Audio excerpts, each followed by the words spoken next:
Hey everyone, and welcome back to the channel. Today we're diving into one of the most powerful strategies in SEO, and that's search intent analysis. This approach has led to some incredible results for our clients, including over 250% increases in their engagement and conversions. So I'm going to share some real-world examples of how search intent analysis can boost your SEO efforts. So let's get started.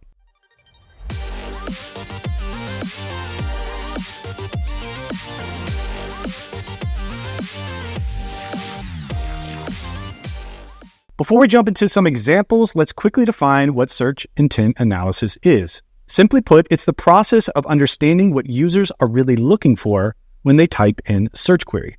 Are they looking for information, a specific product, a comparison? And once we understand that, we can optimize our page, our content, and our design to make it more relevant, which will lead to higher rankings and, more importantly, better engagement.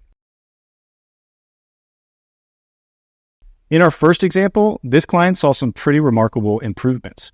Before we optimized around search intent, they had about 95 keywords that this specific page was ranking for within the top 10.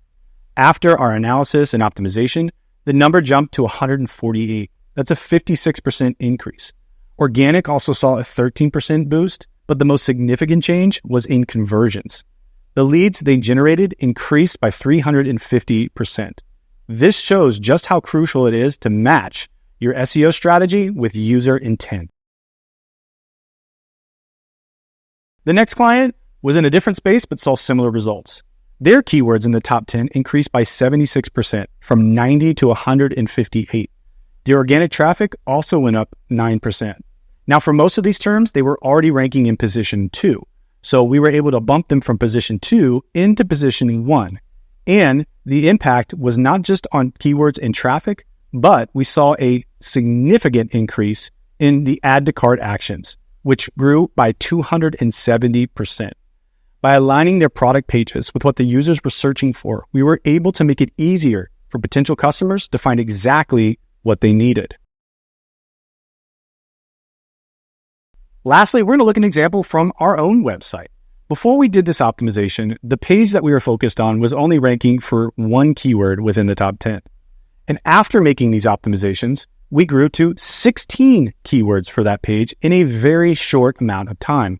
What's more important though for us on this page, because it was a little bit more commercial with a slight bend towards informational, the traffic to this page grew by 177%.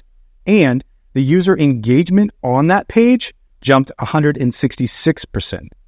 This was achieved by really understanding what our users were searching for and making sure that our content, our SEO, and the elements on our site better met those needs. The first step is you need to identify the page and the term. And you want to start with terms that are already ranking but could be performing better. So think of those terms that are maybe in positions 2 through 10 or even 11 up to 20. Try to do something within those ranges. That way, when you make these improvements, you can see actual real impact. Working within the top 10 first is a much better way to get started than trying to do something that's ranking maybe 15 to 20. Then you want to research the SERPs and look at what's currently ranking and analyze it to see the type of content and how it's performing. Third, you want to research user intent and understand why those searches are happening and what people are hoping to find. Now, most SEO tools will have an intent feature, but don't forget you have to look at the SERPs. Then you want to research your competitors. Look at those sites that are ranking above you. Analyze the type of content that they're doing, analyze the type of features that are on those pages, and compare it to your website. Next, you want to analyze your page. Look at how many users are currently engaging with the page. What are they doing? What's missing? How can it be improved? Then make a list and prioritize those ideas. Create some changes that you want to test and prioritize them based on overall perceived impact. Then make the changes, implement the changes, and track your changes. You need to be ready to adjust as needed. Repeat this process because SEO is an ongoing thing. You need to keep refining and optimizing. So I'm going to walk you through a quick example with one of my pages. So you want to take your SEO tool and plug in your URL. Then you want to look at top pages. I really like the way that Ahrefs does this and pulls it out for me and makes it easy to see. Find something over here that has some volume, but maybe you want to rank a little bit higher than, say, position 3. So what is an SEO agency? Might be a good target for us. I want to click on this term and get a little bit better understanding of what's happening behind it. What type of content is ranking? I can go down here and look at the SERP overview and see we've got a featured snippet, a people also asked box, and then our website. I can also use some AI, which is in here, which is pretty cool, to identify the intent. Now, this is just going to help me understand intent, but I'm not going to take it 100% at face value. So what it's telling me is most people want to understand what an agency is. That's 62% of the links in page 1. But then people also want to know how they operate and some of the services they may have. That's lower on the intent, but it's still there, and it's something that we should take into account. Now, we have to check the SERPs. We can't just rely on our tools. This is where you want to open up a new window and search. What do you see? We see an AI overview. This wasn't being shown to us in the Ahrefs overlook. This is important because we can see who is pulling information into this AI overview. Well, both WebFX as well as our website. Here's some of the things that are being talked about.